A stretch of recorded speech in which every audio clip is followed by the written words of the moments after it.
Back in the 90s, before autosaves, skip buttons, or mercy, games played by their own rules. One looked like a cartoon, but killed you in 5 different ways before breakfast. Another made you beat a final boss with 0 health and no second chances.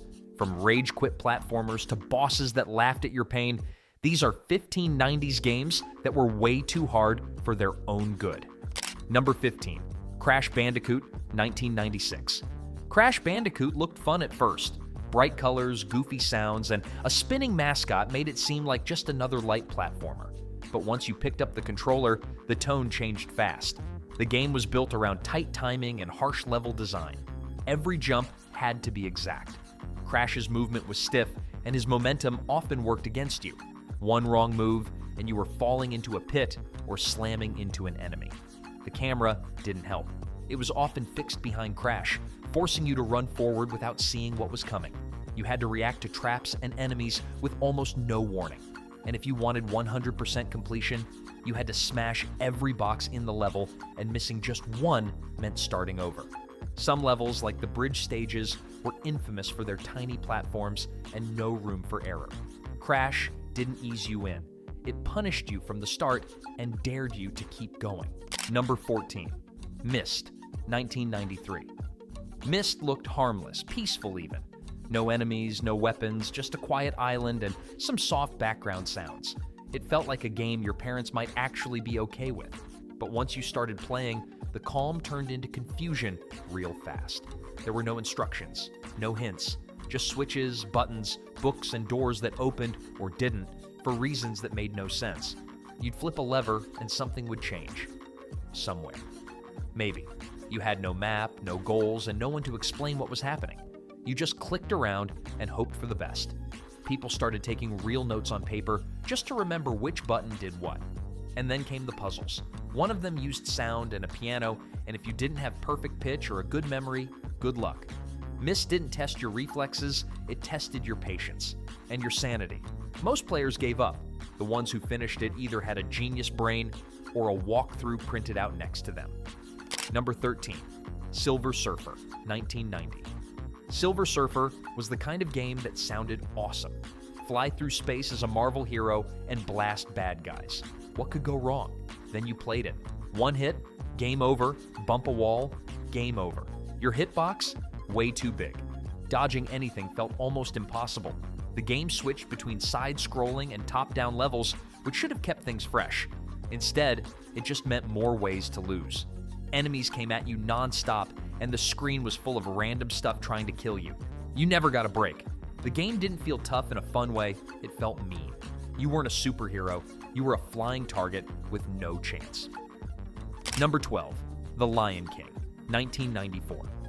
This game tricked a lot of kids. You thought you were getting a fun Disney adventure. What you got was stress. The first level was fine, colorful, simple, and kind of fun. But then came Can't Wait to Be King, and everything fell apart. You were stuck in a mess of monkey flips, confusing paths, and jumps that had to be timed just right or you'd fall and start over, and it only got worse from there. Later levels were packed with enemies, hard jumps, and zero forgiveness. Turns out that wasn't an accident. Disney reportedly asked the devs to make it harder so kids wouldn't beat it during a weekend rental. Mission accomplished. The game looked great, but behind that Disney charm was a game that pushed you to your limit. Number 11. Super Star Wars: The Empire Strikes Back, 1993. This game didn't waste any time. It threw you straight into chaos. From the moment you landed on Hoth, it was non-stop enemies from every side. The levels were big and confusing, and half the time, you didn't even know which way to go.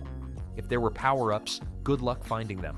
And if you did, you'd lose them in seconds to something jumping out of nowhere.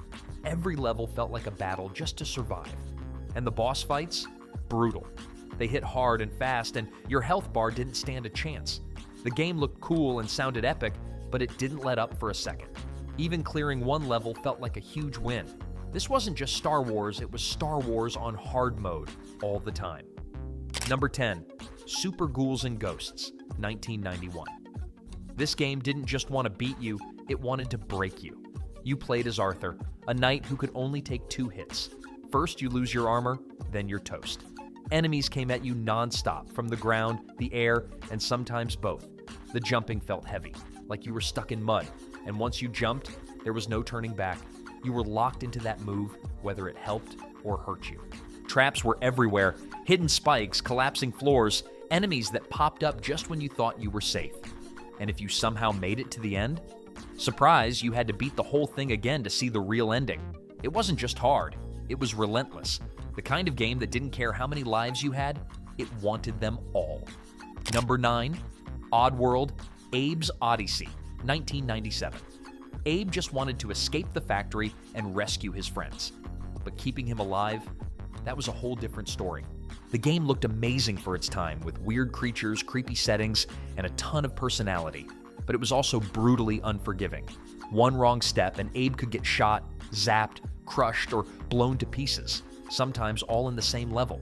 You had to move carefully, time everything just right, and quietly sneak past enemies without messing up.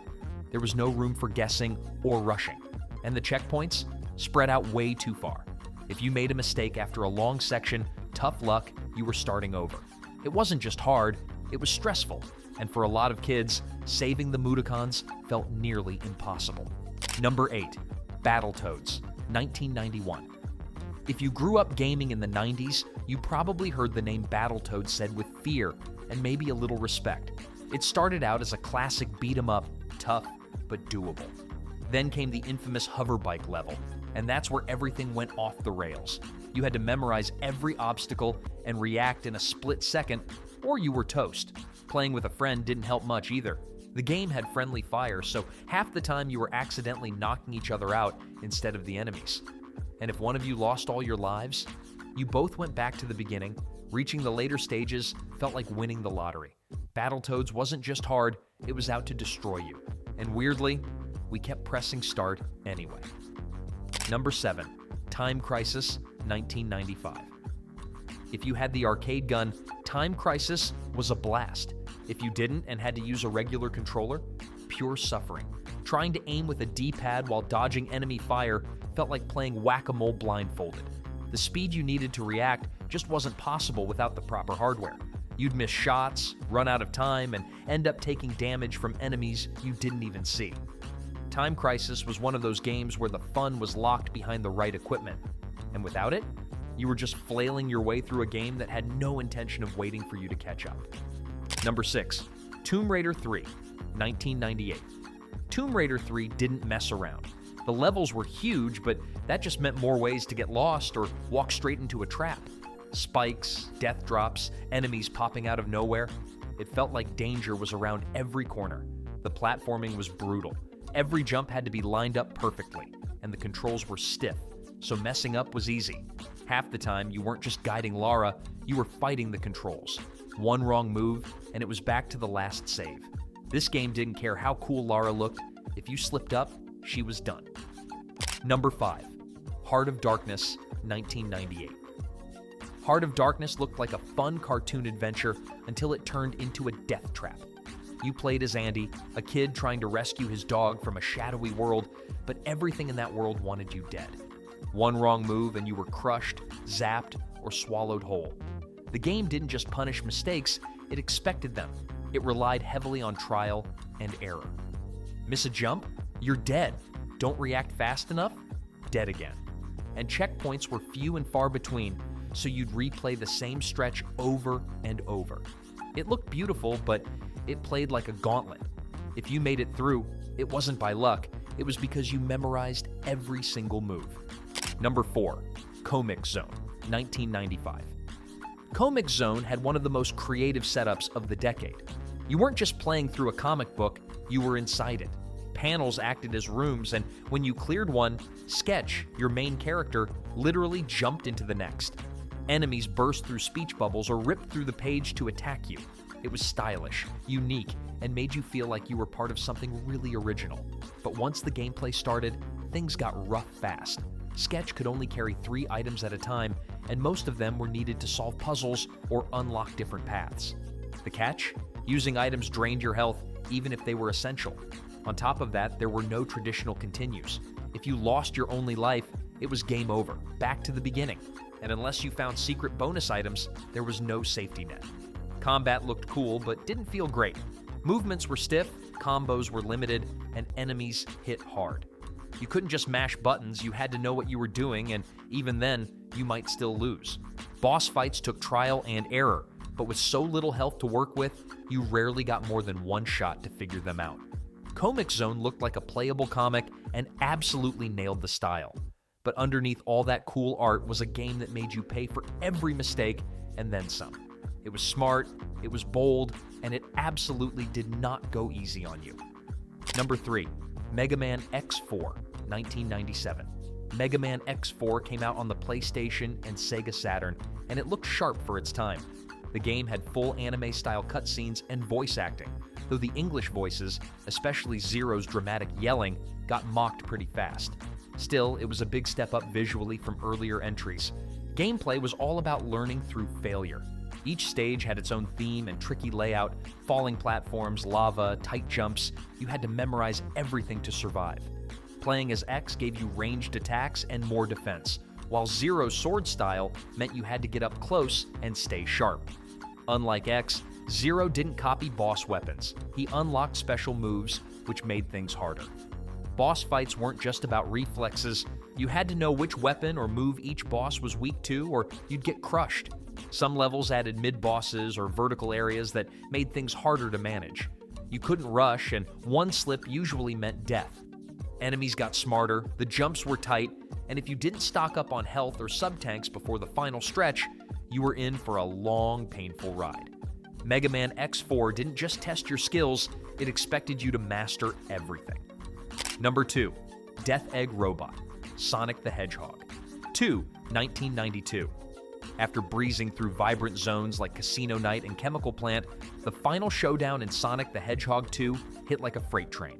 No more rings, no more friends. Just Sonic in a silent metallic hallway, facing off against Dr. Robotnik's ultimate weapon, the Death Egg Robot. What made this boss fight so infamously cruel wasn't just the difficulty, it was the context. Up to that point, the game had conditioned players to rely on rings as a safety net. Even one ring could protect you from a hit. But here, zero margin for error. One mistake meant death. The Death Egg Robot had multiple attack phases, including an instant kill-spiked arm slam and a jet-propelled leap that could crush Sonic if you weren't already mid-jump. The hitbox on the robot was tiny. Only its chest during a specific animation frame was vulnerable. You had to bait the attack, jump with pixel-perfect timing, and land a hit 12 times. And if you died, you restarted not from the beginning of the fight, but from the prior Silver Sonic mini-boss, with no checkpoint in between. What made it worse was that the fight was long, repetitive, and stressful. There was no upbeat music, just an eerie, tense silence that made your heart beat the soundtrack. This wasn't just a final boss, it was a rite of passage, and for many kids in the 90s, it marked their first brush with controller snapping frustration. The Death Egg Robot wasn't unbeatable, but beating it demanded absolute perfection. And back then, perfection was a tall order. Finally, at number 1, Akuma, Super Street Fighter II, Turbo, 1994. Akuma wasn't supposed to exist, not in the regular roster, not in the story. He was a ghost in the machine, a hidden boss you only met if you played perfectly. No continues, fast wins, and multiple perfect rounds. Then, out of nowhere, during your final fight with M. Bison, the screen would darken. A blur would appear. Bison would be obliterated before your eyes, and Akuma would step in with his glowing red eyes and deadly silence. No music, no mercy. What followed was a match that broke the rules. Akuma had every advantage. He moved faster than any other character, could teleport behind you, and had access to the Raging Demon, a move that could shave off 50 to 70% of your health in seconds. His fireballs came in triple form. His Shoryuken was more damaging. His AI read inputs and responded instantly. It wasn't a fair fight. It wasn't even meant to be. Capcom created Akuma to reward mastery, but also to terrify. He was a living embodiment of everything the game taught you, taken to its extreme. You weren't just fighting a character, you were fighting the game itself, distilled into one impossible encounter. Beating Akuma wasn't just about skill, it was about discipline, strategy, and a little bit of luck. To this day, anyone who beat him legitimately wears it like a badge of honor. Akuma wasn't the final boss. His final question was, are you ready for the real fight? So, which of these games made you rage the most back in the day? And which one still lives rent-free in your nightmares? Let us know in the comments below. Don't forget to like, subscribe, and hit that notification bell so you don't miss the next deep dive into the games, trends, and childhood memories that made us who we are. Thanks for watching, and we'll see you next time, hopefully with fewer broken controllers.